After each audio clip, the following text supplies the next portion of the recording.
On his 110th Formula One start, Lando Norris is a race winner after a terrific performance at the Miami Grand Prix, and for a change, luck was actually on his side.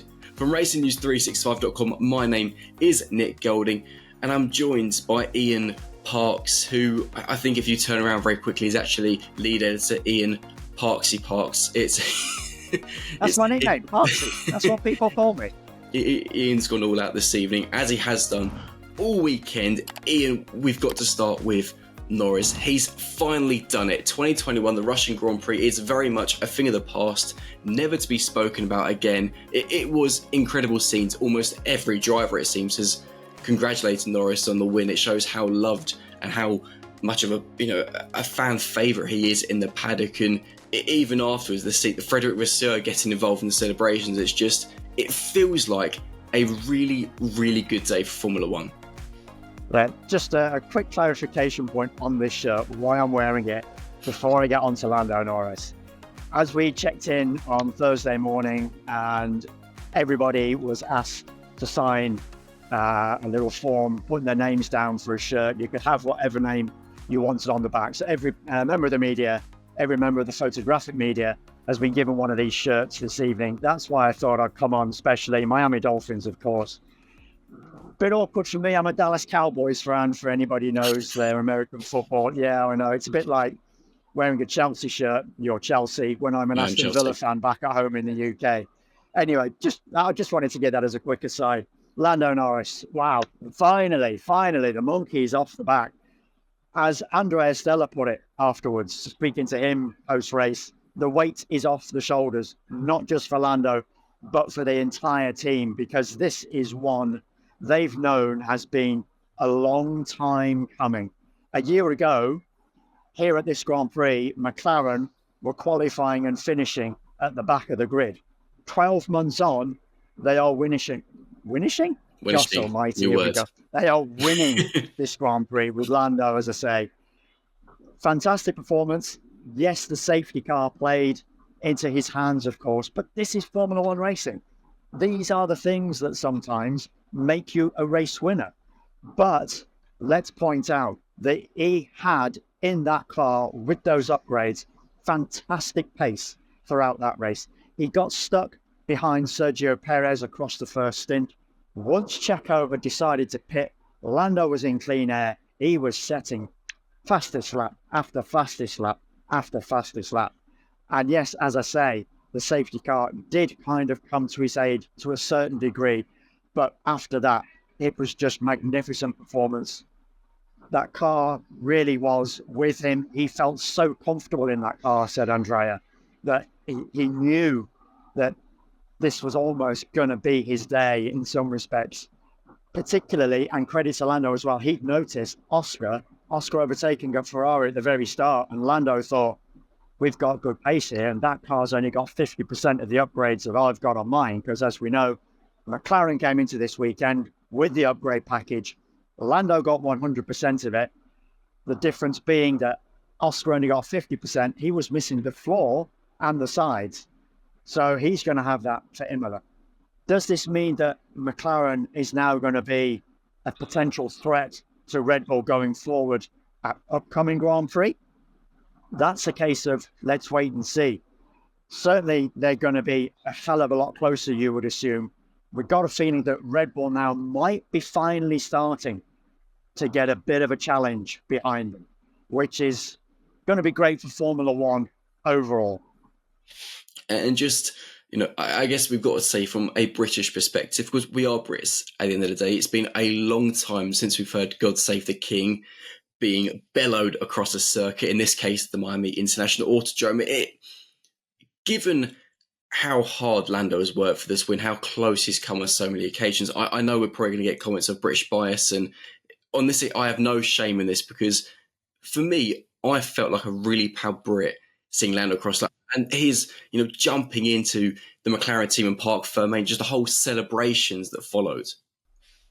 Yeah, let's not go down that road of British bias, please, viewers. And I hope you don't make those kind of comments, in this after you've watched and listened to this video. At the end of the day, Nick and I are Formula One fans. Bottom line, we don't really care who wins. We love Formula One.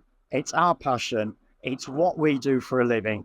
And we're proud to be doing that for a living. So there's no British bias on our part. It's unbiased reporting from our perspective.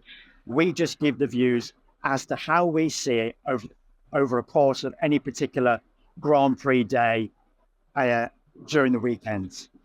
On this occasion, you're right, Nick. Let's celebrate the fact that we have another British winner. And there have been many, many over the years, great champions throughout the years. And for Lando Norris, this has been a long time coming. He should have won in Russia a few years back. That should have been his first win. But of course, we all know what happened. It started to rain. He stayed out. He kind of blew it. Bottom line, he blew it that day, and that was his call. He opted to stay out himself. Today, everything went right for him. He got pace in the car. As I say, once he was unleashed from behind Perez, that was proof positive, and he just blitzed those fastest laps. Yes, he had the degree of luck along the way with that safety car, and we're going to get onto the reasons why that safety car was brought into effect. But from there on in, as I say, once he was in front, then he delivered a great drive from there on. Yes, we can also talk about Max Verstappen. He had a bit of damage to the floor of his car. He ran over a bollard. Rare mistake from him that. We never normally see that kind of error from Max. Certainly not over these past 2.5 years during this reign of this dominance that he's had. He made a mistake and he paid the price. Cost him, from what we understand, 0.2 seconds per lap, which is pretty much why he was unable to get close to Lando once the safety car had gone in. And we saw a decent gap at the end between Lando and Max. Would he have challenged him? That's something we can only speculate upon. We can certainly say, I think, without contradiction, that it would have been a hell of a lot closer than the time gap that we saw at the end. It would have been, I think, an absolutely fascinating battle between those two, because this is most definitely, as has been proven again today for the most part, a really difficult track on which to overtake. We saw that in that first stint up until that safety car on lap 28, or the incident on lap 28 that then led to the safety car coming out. There'd barely been an overtake worthy of the name during that first half of the race. And then it finally came alive, that butterfly wing effect, as we talked about, Chinese Grand Prix, when that Valtteri Bottas incident triggered all those incidents that followed on. Here we had today the collision between Kevin Magnussen, we'll get onto him in a second, and Logan Sargent. And as we say, snowball effect, butterfly effect, whatever way you want to look at it, that triggered everything that then followed over the second half of the race and gave us an absolutely pulsating second half of the race. Just tremendous Grand Prix for the second half. Not much to say about the first half, in fairness, up until that collision between Kevin and Logan. It does feel like it's been a massive weight lifted off Norris's shoulders. And I do need to get this in, because at Race News 365, we've realised something. Now, for those who've watched all these F1 updates since they began at the very start of the season, our bold predictions are normally 99.999% completely wrong. However, in the podcast on Tuesday, my bold prediction was a Lando Norris victory, and our editor, yours, is going to put the clip in now to prove I was right. I'm going to say that despite the fact Red Bull will be very, very strong, we're going to have a Lando Norris win. Bold take, but you know what? My bold predictions of what I've become known for. So, Lando Norris win. Sam? Well, I'll buy myself some time and say that I do hope Lando wins. I made a bold prediction. It was right. Okay, end of Norris. That's it. That's me retired. No more bold predictions. Bottom line is, mate, you're feeling good about that. I am. It's a feel-good victory for Formula One. You've only got to see the outpouring of celebration from pretty much everybody after Lando had stepped out of his car. Virtually every driver came up and gave him a hug, a pat on the back. Max Verstappen I think was the first, if I remember right, was the first to, give him those hearty congratulations. And the celebrations in the paddock afterwards, as you mentioned at the start of this, even Fred Vasseur got in on the act. Fred snuck in behind me. Everybody was waiting. The whole McLaren organisation was there in front of the motorhome in the paddock. All the photographers were there. People like me as well, just waiting to get that picture on our iPhones or Samsungs or whatever it is you've got. And then all of a sudden I got a tap on the shoulder and there was Fred. And he was holding a bottle of champagne. It took a few more minutes before Lando finally made an appearance. Fred pushed his way to the front. And as soon as then everybody was doing the cheers, Fred got in on the act, uncorked the champagne. Champagne was flying everywhere. So even the Ferrari team principal and Zach Brown chucked him a McLaren cap. And Fred actually put it on for about 30 seconds before he realised he was getting photographed left, right and centre. I thought, this might not go down well with John Alcan and Mr. Ferrari, who was here, of course, over the weekend. But listen, it's all part of the show. It's all part of the story. Just great feel-good stuff. That was seen, as I say, in those paddock celebrations. So it just goes to show sometimes how things play out in sport. And this was just one of those days, and it came good for Lando Norris and McLaren. All fun and games until the Vasseur to McLaren rumours start in the morning. We've got to mention, obviously, Max. You did talk about briefly a couple of minutes ago his damage he had to live with for the majority of the race after hitting a bollard and a very rare mistake. But actually, he was extremely lucky to escape the first lap because Sergio Perez, like a torpedo, was the way Carlos Sainz put it, did make the smallest of contact with Max Verstappen, actually scratched Verstappen's rear diffuser. It was a sketchy moment and was almost a moment that could have ended Perez's Red Bull career if we're thinking, how scary it was. Well, we only have to go back to that Mexico City Grand Prix last year or the year before. Was it Tron, was it, where he absolutely went hell for leather into that turn one in Mexico City. My mind escapes me. Last year he crashed out in the first corner. That was the one where he went hell for leather. Yeah. That was it, because he wanted that home race victory. He had apart from the first 5 races where he was in contention, or first 4 races where he was in contention with Max, everything then went wrong for him, and that was one where he wanted that home race victory, and he just went hell for leather into that first corner. Nearly wiped everybody out. Nearly did the same again today. Just a remarkable repeat. And it was there, but for the grace of God, as you say, that he nearly took out Max. It was that close. Millimeters, as you say, just clipped. Just minuscule touch on Max's car. But my word, could you imagine the repercussions if he had have gone into the back of Max and taken both of them out? As you say, that might very well be the end of his Red Bull career. Certainly, if he's got any hope of getting a seat for next season, as his desire, as we well know. Fortunately, he escaped. Max at least then went on to control that first half of the race, and it looked very much like it was going to be another Max Verstappen victory.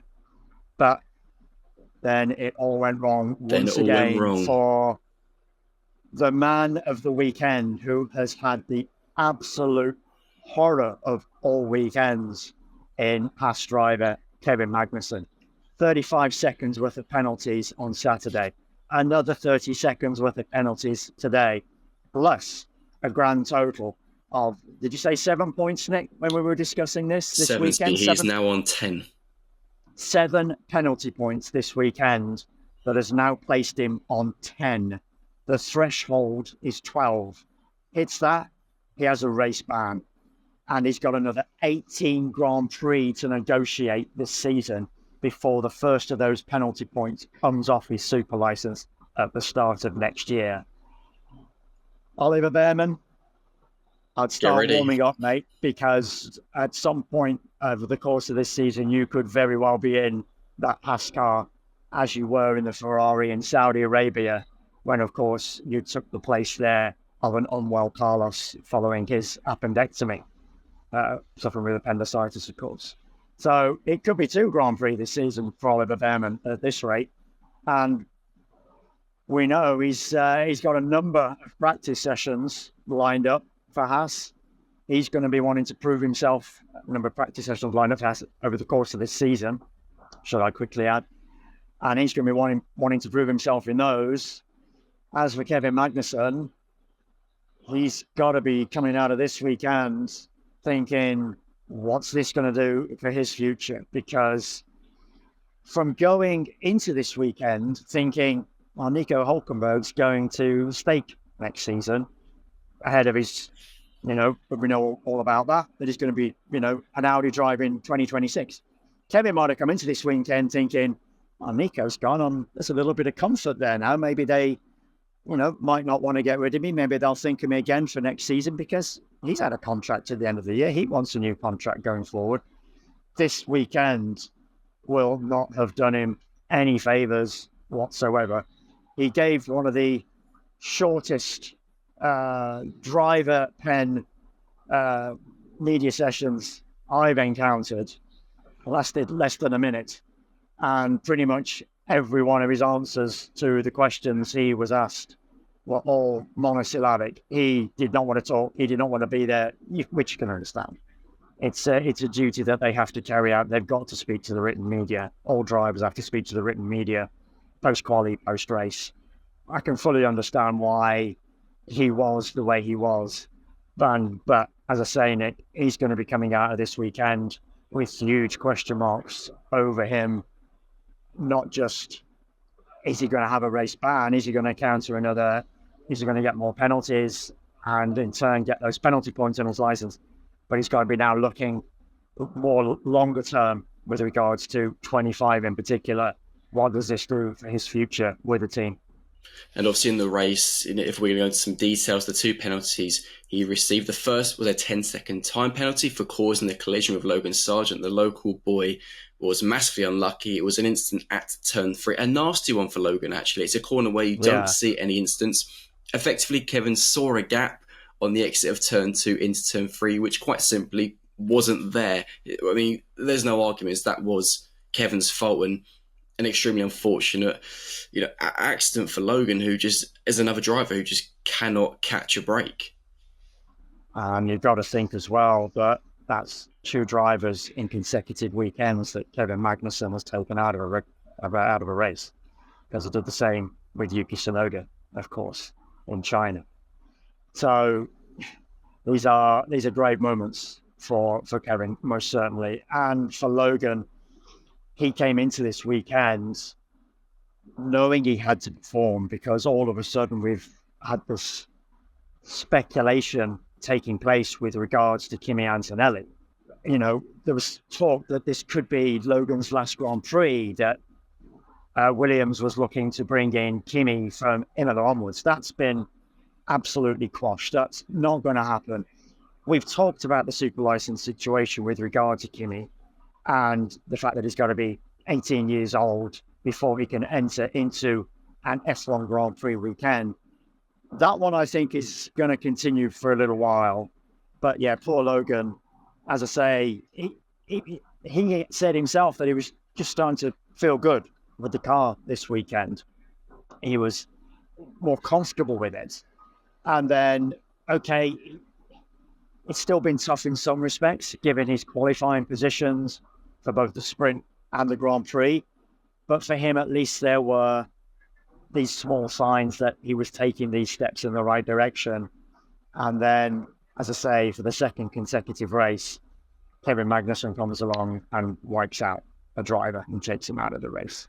Amazing stories we've had coming out of this Miami Grand Prix weekend, that's for certain. Not just off track, but plenty to talk about on track for once as well. It's been quite remarkable the ways things have taken place. I mean, here I am. It's 9 o'clock for me. For Nick, back at home, folks, it's 2 a.m. to We're him, and here he is. You can see the look in his eyes. It's a lot of tiredness. Yeah, the poor boy's done. So hats off to you, Nick, for a mammoth stint, and obviously for all the Racing News 365 guys, both on .com and .nl, for the stints they've put in across this weekend and across, let's face it, these first 6 Grand Prix. different time zones. But this is what we love. As I said at the very start, we're here to talk about Formula One because we love it with a passion. We're here for you guys. We write about it for you guys. So thanks for reading. Thanks for watching. And keep doing so. It's part of the job. It's why we love doing it. It was, we speak about the butterfly effect, and it was the accident between Magnussen and Sargent which triggered the safety car, which funnily enough, Magnussen pitted under, but didn't change his tyres, which led to a drive-through penalty, which after the race was converted to a 20-second time penalty. So the stewards, again, were incredibly busy. Interestingly, we'd speak about, obviously, Norris claiming the win. When the safety car was triggered, Norris was the only driver yet to pit. He had a 12-second advantage over Max Verstappen, which was enough time for the cheap pit stop. We talk about it all the time. He made the cheap pit stop, came out in the lead, and Bob's your uncle controlled it from there pretty easily. We've got to discuss Carlos Sainz and Oscar Piastri had not one but two incidents. The first at turn 11, Sainz was on the outside, went off the circuit, believed that Piastri forced him off. The steward said no. The second incident on the exit of turn 17, again, Sainz went for a move on Piastri, pulled it off, but locked his rears on the exit of the corner, and it resulted in contact between the rear of Sainz's car and Piastri's front wing, which unfortunately resulted in Piastri pitting and demoting him to the back of the field and out of the points. Sainz has since received a 5-second time penalty and 1 penalty point. As we were speaking before recording this, it does, throw into question the consistency of the stewards again, given that it was a penalty for causing a collision. Yet we see in most cases that a 10-second time penalty is awarded, where if that had been the case here, then Perez would have inherited 4th and demoted Sainz to 5th. It's a weird one. It's a strange one, because when we have 10-second time penalties for causing a collision, as we saw with Magnussen and Sargent causing a collision, he took a driver out of the race. That completely ended his race. Sainz did something, if you think about it, very similar. Whilst it didn't result in an immediate retirement for Oscar, as we saw with Logan, it did, however, cause enough damage, front wing, as you've mentioned, to force him into the pits, drop him to the back of the pack. No chance then of getting back into the top 10. He made a damn good fist of it, finished 13th, produced a number of good overtakes once he got those fresh set of tyres on and going against guys with slightly older rubber. But, he was a guy that had a brilliant first stint, got into second place, was managing to hold a decent 2-3 second gap to Max in front of him. But unfortunately for him, unlike Lando, safety car was just the wrong time. If he'd have waited one more lap, he would have got the free pit stop under the safety car. He would more than likely have come out into the lead. It's just the way this game works sometimes, because as we know, then the safety car came out. Lando got the luck of the draw with that one. I just say he was the only driver not to pit at that particular time, simply because he was doing an absolute blinding first stint on most tyres. But just going back, this is part of the inconsistency that a lot of the drivers have talked about in the past. What's the difference here between one driver getting completely wiped out and the offending driver getting a 10-second time penalty, and the Carlos Sainz incident where he only gets 5 seconds, but effectively he's still taking a driver out of the race because that driver's then got no chance of getting points? As I say, inconsistency again from the stewards, who at least in one respect have been absolutely on it across the course of this weekend, effectively investigating so many different incidents that have taken place. They've left no stone unturned in what they've reviewed. So at least we have to give them a small degree of credit for doing that. But then, of course, as I say, we have this inconsistency with causing a collision. I don't get it. It's a dark area. Do our readers and do our viewers get it? Who knows? Let us know in the comment section below what you think on the penalties that have been awarded. Are they fair, or is there an issue with the consistency? One thing we can't complain about is how speedy the decisions have been made. We've waited for hours in the past, but actually it's been four 4 hours since the race finished, 3.5, and we've got all the decisions in, which is quite a nice surprise. Pretty good going. Well It's done, good going. stewards. Lewis Hamilton, in actually quite a good P6, drove really well today. Yuki Tsunoda, Just no pace in that Mercedes to overtake. exactly. And actually, we saw when he was in clean air, the car looked good. It's what we've seen at times when it's in the clean air. It can do the pace similarly to the McLaren and the Ferrari in particular. But when it comes to overtaking, it's just not there. He was constantly in the DRS of Checo Perez in front of him on that second stint after the safety car period. Just couldn't get close to making an overtake. Mercedes know they've still got a lot of issues, a lot of problems to solve. They say they're working on it. They're doing everything they possibly can. I'm not saying time's running out, but, when you think of what we got left of this season and these cars pretty much go into next season, it's a lot of hard work ahead of them to get that car to be at the front. They've got McLaren as the marker. That's got a Mercedes engine in the back of that McLaren, let's not forget. And here's McLaren outperforming its works team, or the works team. At least Lewis knows that the car he's inheriting next season is regularly on the podium. So I guess it's at least a positive to take away. Yuki Tsunoda P7, yet more points for RB. Yep. They've scored 12 points across the weekend in the sprint and the main race combined, which is massive in the fight for P6 in the standings. George Russell was P8. Fernando Alonso from P15 to P9, a solid effort. And Esteban Ocon in P10, Alpine's first points of the season. It means that it's just Williams and Stake F1 yet to score a point. Let us know in the comment section who will be the first to score, or will either of them end up scoring a point. There's still a handful of races to go. Ian, very quickly before I let you go away and we both go to sleep, I imagine, biggest takeaway from what has been an eventful Miami Grand Prix? Biggest takeaway? It's got to be, happening, of course. It's Lando Norris's victory. I mean, we've talked about it extensively at the start, but as I say, we have a feel-good story here that F1 should really enjoy and embrace. McLaren will go away from here feeling buoyed. Oscar Piastri, he's seen his teammate now on the other side of the garage get this win that, of course, he so desperately wanted. Very quickly, I asked Andrea Stella, how's Oscar going to be coming out of this? Because all the celebration, adulation has been now focused on Lando, and he said, don't worry about Oscar. He's going to come back stronger. He knows he's got a cracking car underneath him, and we can expect good things from him coming up. The other takeaway, of course, Kevin Magnussen. But if you want to make him your takeaway, I'll let you discuss about him. To be honest, my biggest takeaway, you've kind of mentioned it a little bit there.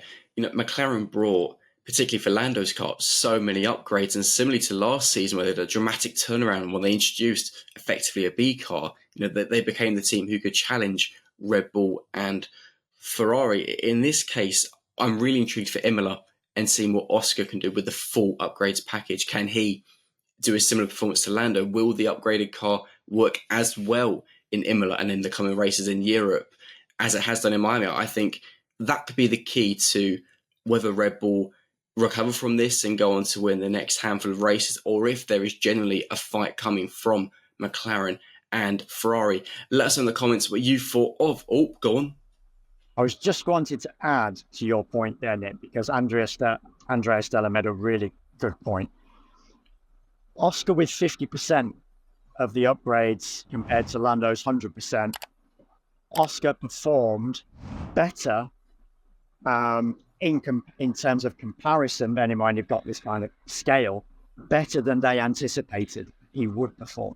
So that alludes to what you just mentioned there. How is he going to go with 100% upgrades on the McLaren in Imola? Just thought I'd interject there, mate.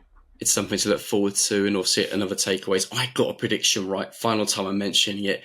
Let us know your thoughts of the Miami Grand Prix in the comment section below, and please join in the discussions of things we've discussed, because we love reading your comments. But let's try and keep them positive, please. For it, it would be nice. It's been a long weekend, but we will accept everything.